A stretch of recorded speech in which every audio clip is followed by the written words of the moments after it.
It's 1943, and the skies over Europe are filled with the sound of gunfire and bombs. Then, on the southeast coast of England, an American bomber comes crashing down into Sandwich Bay. And for decades, its haunting remains lie undisturbed until one coastal warden makes a heartbreaking discovery. A coastal warden investigating this wrecked U.S. airplane made a sad discovery in the sand. This ill-fated B-17 was apparently on its first ever mission when tragedy struck. Its fuel tanks punctured by anti-aircraft fire, the plane plummeted down into the water below. And the wreck of the bomber still sits in the English Channel, its secrets kept for generations until now. But around the turn of the 21st century, a bank of sand swept in and covered the remains of the B-17. Slowly, the wreck began to decay. And as pieces of the abandoned airplane started to drift towards the shore, a group of amateur enthusiasts banded together. They wanted to protect this piece of history from disappearing completely. Then the story of this B-17 took an unexpected turn. And when Coastal Warden Tony Avendon visited the site in May 2021, he spotted unusual activity out in the bay. Now, almost 80 years after the historic bomber crashed, its secrets are being uncovered, and not everybody is happy about it. Surely some folks are ecstatic about the discovery, though. Particularly World War II historians. You see, the B-17 played a significant role in that conflict. Even today, the plane is seen as a symbol of the military might that helped the Allies to victory. And although the B-17 was initially plagued by problems, it impressed observers from the start. One journalist even called it a flying fortress, and the name stuck. Unlike previous Boeing models, these bombers had flight decks and were equipped with powerful machine guns. They were fast, too. In 1938, one plane set a new transcontinental record of just under 13.5 hours. Not so impressive today, but back then that was a remarkable feat. Where B-17s came into their own, though, was in battle. Before the US even entered World War II, the bombers were shipped to the British Royal Air Force and drafted into combat. Then, in December 1941, the Americans entered the fray, bringing their flying fortresses with them, of course. Throughout the war, the Allies' B-17s played a critical role in many battles, including ones in the Pacific and Western Europe. And in 1944, a fleet of the bombers conducted a raid on German factories, crippling the mighty Luftwaffe for good. Some even believe that the planes were instrumental in the Allies' victory the following year. But what was this particular B-17 doing over England in 1943? At that time, the tide of World War II had turned in favor of the Allies. The Axis powers fought on, though, and Germany prepared to launch a series of devastating offensives across Europe. In the face of staunch opposition, Adolf Hitler had shelved his plans for world domination and shifted to safeguarding German-occupied territories. The onslaught continued, however, as the Allies fought to reclaim Europe. And amid this chaos, one Boeing bomber known by the not terribly catchy B-17 G-42-31243 entered the fray. The mission on December 1, 1943, was the first time that this B-17 had flown on a military assignment. With a crew of 10 men, the bomber headed for Solingen, a city in western Germany. Located on the outskirts of an industrial complex, it was prime territory for an Allied attack. The British government had approved the use of extensive aerial bombing to destroy the morale of the German people. With that decision, Solingen's fate was sealed. In fact, the city eventually sustained so much damage that little of its old town is left today. That B-17 off the coast of Kent, though, it didn't actually play a role in the destruction. Before takeoff, the crew of this B-17 would have been prepared to fly into the eye of the storm. At the controls was Alan Eckhart, who was on the 25th mission of his combat tour. A member of the U.S. Air Force's 303rd Bomb Group, he had started the war in Oregon, but he now found himself flying many miles from home. Alongside Eckhart in the B-17 were his co-pilot Elton Jenkins, gunners Michael Musish and Edward Maddock, and George Arvanites, who was responsible for navigating the craft. Operating the radio was Fred Cool, while the man in charge of launching the bombs was Second Lieutenant Robert Meagher. In the turret, meanwhile, Angelo Tamb manned the guns. But that crack team of men weren't enough to save the B-17 from disaster. The rest of the crew, according to reports, was made up of Niall Smith, a tail gunner, and Francis Neuner, a flight engineer. And together the 10 men set off to join a raid on Solingen, but they never made it. Instead, their B-17 ran out of fuel somewhere over southeast England. History enthusiast Tony Avendon blamed flak damage for the fateful incident, according to a May 2021 interview with the Isle of Thanet News. But whatever the reason, records tell us that Eckhart's B-17 was forced to ditch in Pegwell Bay, a small inlet on the coast of Kent. That was the end of the war for the B-17.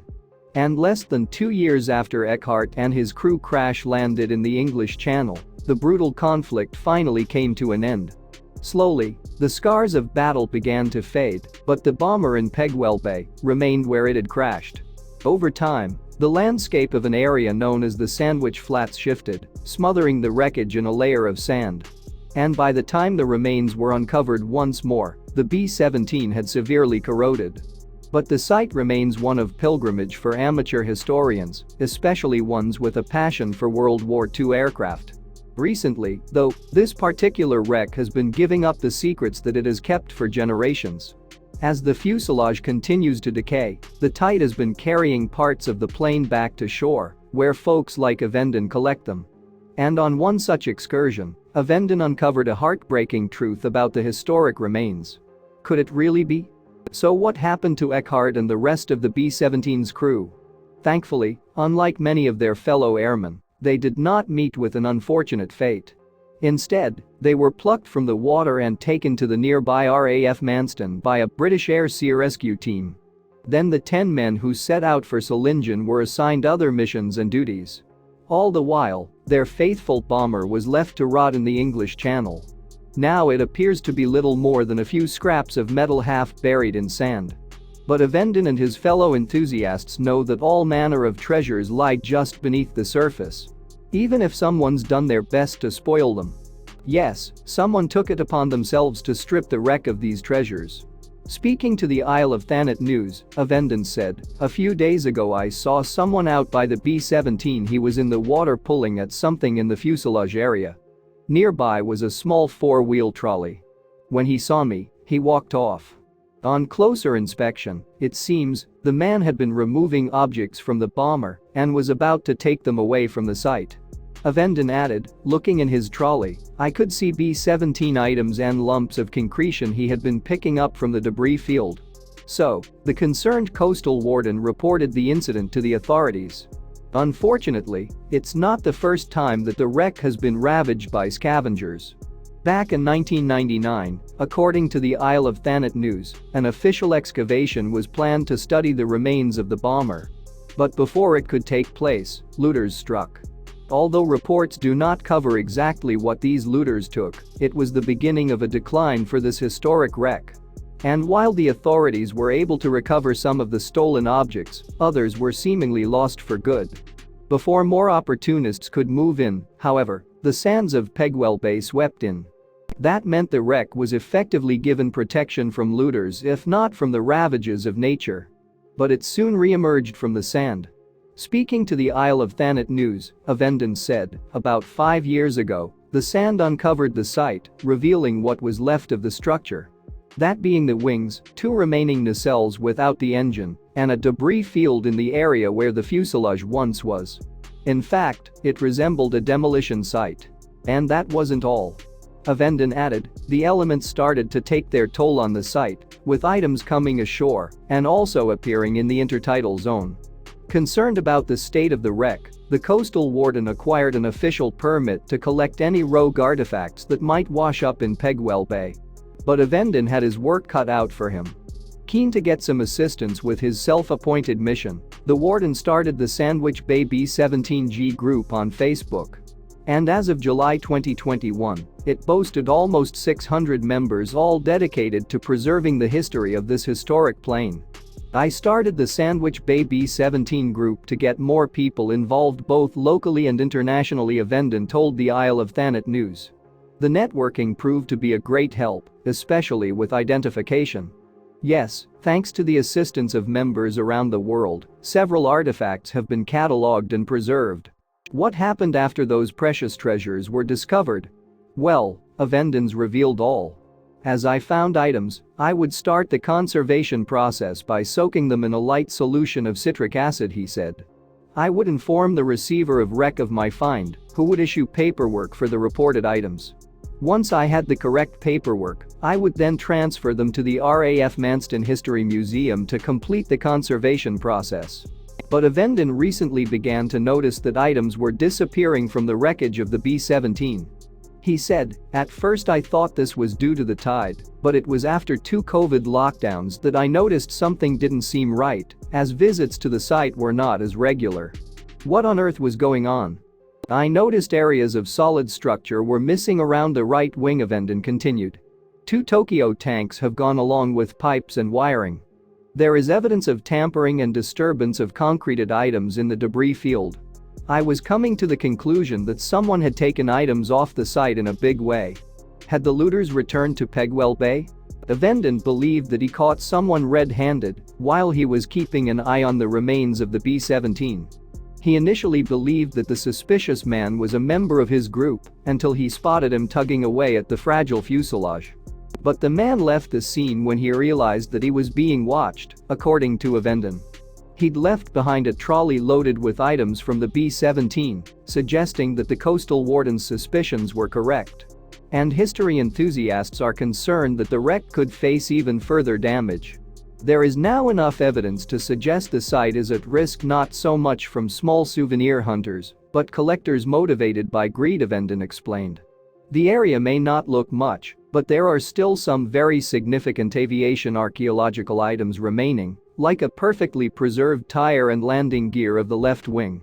Some more Tokyo tanks have been revealed due to the breakup of the right wing, Avendon continued. It is at risk from looting as it is probably one of the few remaining B-17 sites in Western Europe where someone can just walk up to and basically help themselves to a piece. So how can we protect this historic wreck from even further damage?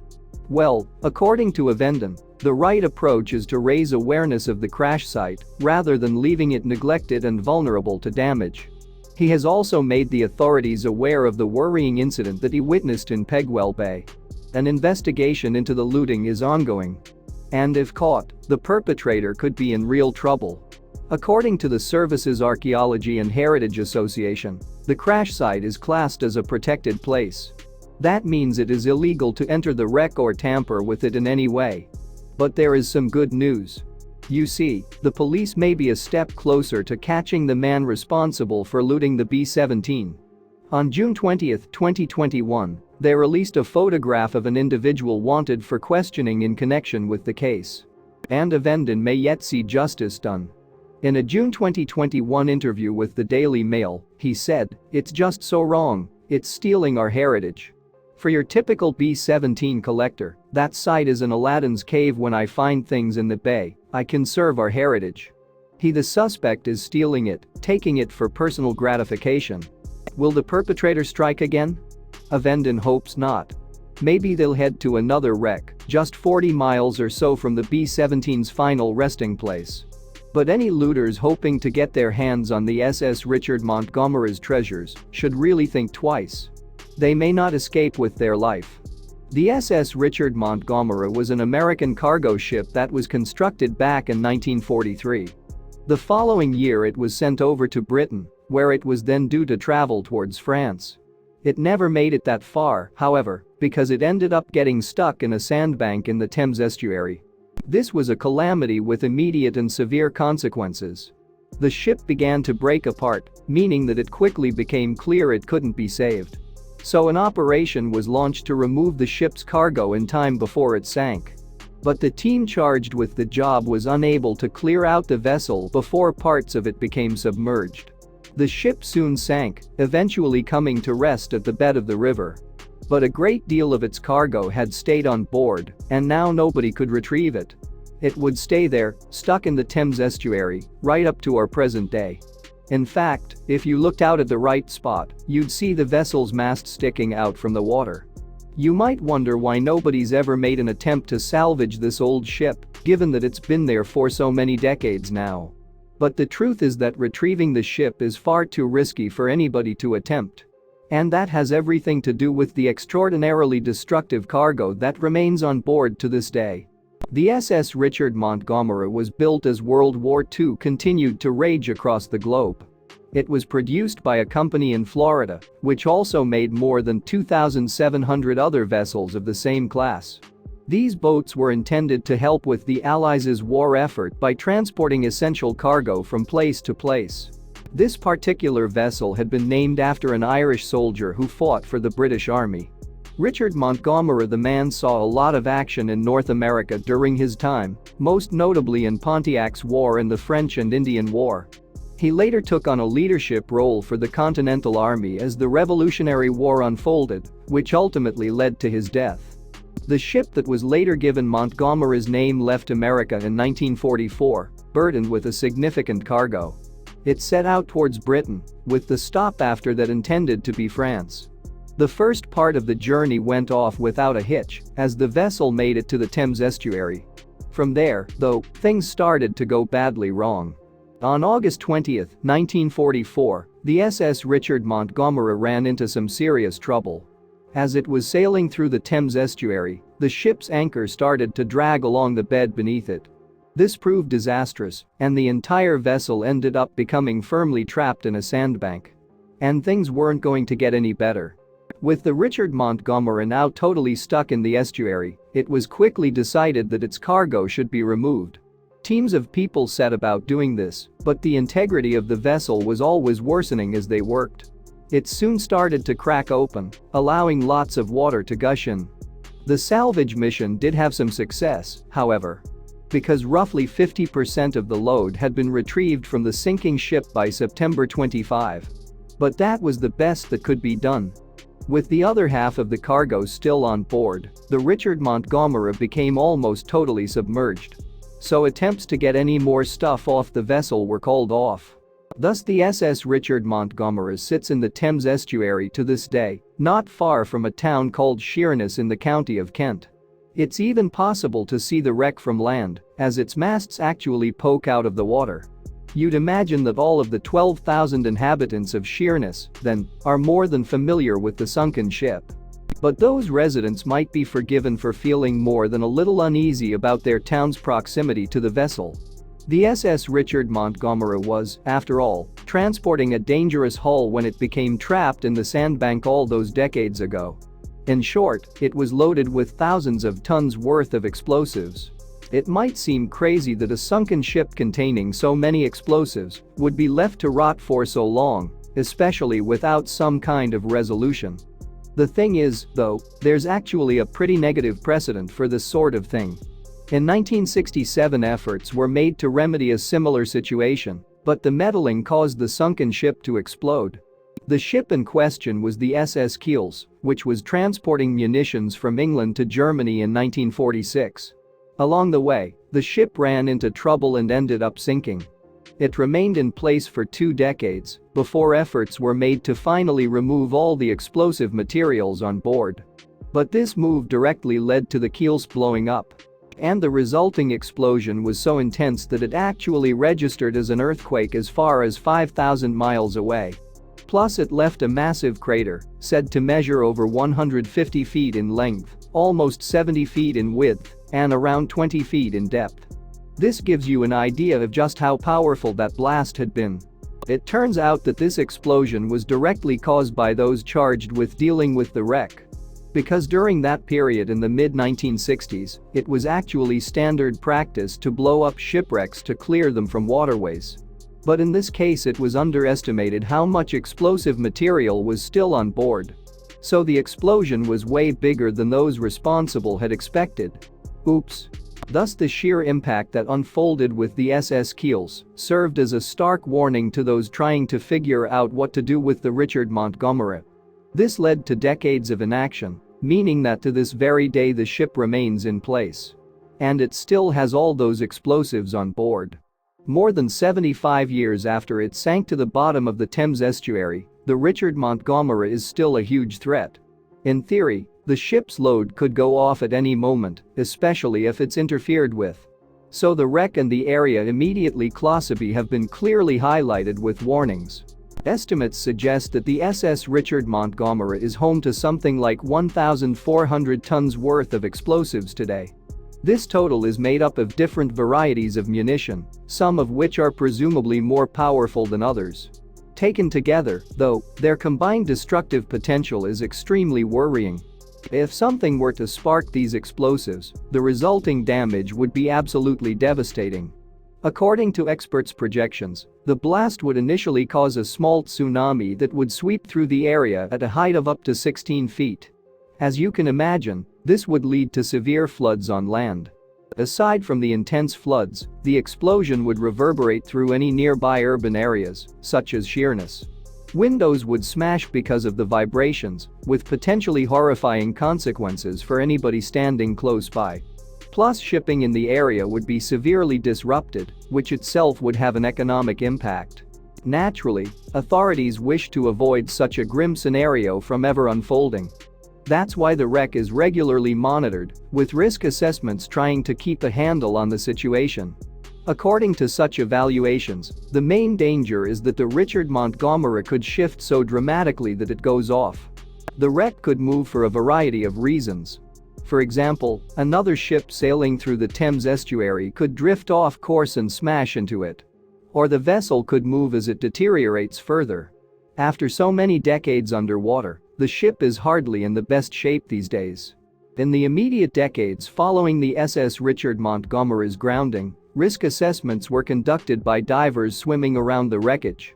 As the years went by, though, more technological solutions were found to help keep on top of things. This meant that it was less necessary to send people swimming towards such a dangerous wreck. So with a few exceptions, the risk assessment surveys are generally carried out with the help of sonar technology nowadays. It means the authorities charged with dealing with the wreck are able to get a broad sense of how it's holding up. Plus, they can see the state of the wreck's surroundings. But in 2020, word started to spread that one of the assessments had come back with some worrying news. The wreck was really beginning to deteriorate now, with cracks opening up. Parts of the ship had even started to break apart and sink to the riverbed. This was an alarming development, especially for those who live not far from the Richard Montgomery. Because if the ship was becoming less and less stable, then the chances of one of the explosives going off were much higher. And if one bomb goes off, it's possible they all will. Another worry for the authorities is the ship's masts, which can be seen from land. It's been argued that these are so tall that they're actually putting a lot of tension on the wreck as a whole. A possible solution to this problem, then, would be to trim down these masts. In 2020, the British Maritime and Coast Guard agencies sought bids from companies willing to do this task. Yet such a move could inadvertently cause one of the munitions to go off, so the risk remains. The plan so far is for the masts to be removed come 2022, as reported by website Kent Online. Despite the dangers of reducing the masts, it's actually happened before. Because back in 1999 the same issue about rising tension in the ship owing to the masts also arose. And on that occasion, the issue was dealt with and no disaster occurred. So maybe it would be safe to do so again, let's hope. It's definitely a risk, though, and few seem keen on interfering too much. The issue has also caused a stir in the British Parliament. Yep, there are government officials who think it best to leave the wreck as it is. As one such politician remarked, the cargo is likely to be stable if left undisturbed. The politician, Baroness Barron, went on to claim that the explosives inside the ship are now likely to be harmless. She said, "We believe that the TNT is likely to be inert because the fuses have degraded over time." Critics of such thinking, however, have pointed out that inactive fuses don't necessarily mean the explosives are no longer working. Thus, there are other politicians desperately calling for action to be taken. They see the Richard Montgomery and its cargo as an unacceptable threat that needs to be dealt with. In their minds, the odds of a calamity are just too high as things stand, while the ship deteriorates further with time. But for the time being, it seems, the approach being taken remains a cautious one. It's claimed that the vessel is unlikely to blow up anytime soon, but it will nonetheless be carefully monitored. If drastic changes are recorded, it seems further courses of action will then be explored. The signs aren't very encouraging, though. In recent years it's become increasingly obvious that the ship is, indeed, succumbing to the ravages of time. Plus its surrounding environment is itself undergoing some changes. Surely, then, the issue of what to do with the SS Richard Montgomery can't be ignored forever? Somebody will hopefully step up to the challenge of dealing with the aging wreck, though it won't be a straightforward job. Because there's no doubt how tough this task would be. Such an operation would take months to complete, plus the potential for an explosion would have to be considered carefully. With the sheer amount of explosives still on board the SS Richard Montgomery, an explosion would be immense. Its radius would be so big, in fact, that it's been suggested people within 25 miles of the ship would be affected. So if works were taking place on the ship, everyone in this area would have to be evacuated. Given that the town of Sheerness falls into this area, it's easy to appreciate how big a logistical nightmare it would be to evacuate. It makes it even clearer to see why the authorities have proven so reluctant to do anything about the old, rotting ship. But for how much longer can they ignore the issue? Nobody really knows yet how the story of the SS Richard Montgomery will end. There's a chance that the ship will stay where it is forever, rotting away but never sparking an explosion. Or, perhaps the ship's condition will deteriorate so much that drastic action will be required. So this really is a wait and see what happens scenario, in the truest sense. Thanks for watching, and don't forget to like and subscribe.